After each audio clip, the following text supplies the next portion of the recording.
বন্ধুরা আমরা কালকে যে অ্যানালাইসিস ছিল সেটা কিন্তু 100% ওয়ার্ক করেছে।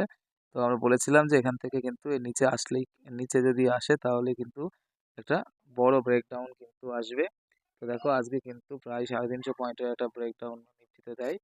তো এখান থেকে দেখো এর আগেই আমরা কিন্তু আগেই সংকেত পেয়েছিলাম যে একটা প্রাইস অ্যাকশন করে কিন্তু নিচে আসছিল। কিন্তু বন্ধুরা আর একটা বড় একটা সংকেত ছিল যেটা আমরা তো খেয়াল করিনি। তো সেটা দেখো এখানে কিন্তু একটা হেড অ্যান্ড শোল্ডার প্যাটার্ন কিন্তু তৈরি হয়েছিল।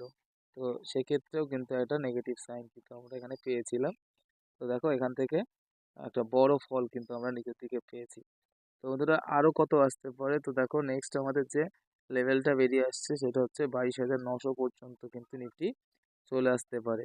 তো 22,900 নেক্সট লেভেল।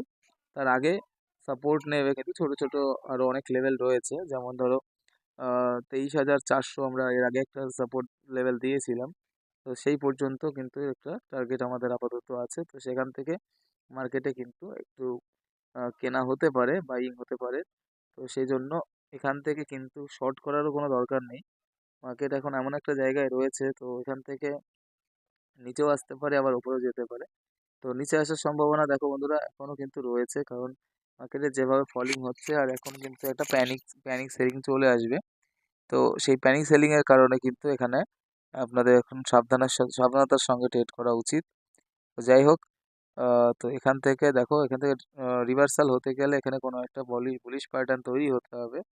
তো যতক্ষণ বুলিশ প্যাটার্ন না তৈরি হচ্ছে ততক্ষণ কিন্তু উপরে যাওয়ার কোনো সম্ভাবনা আপাতত নেই।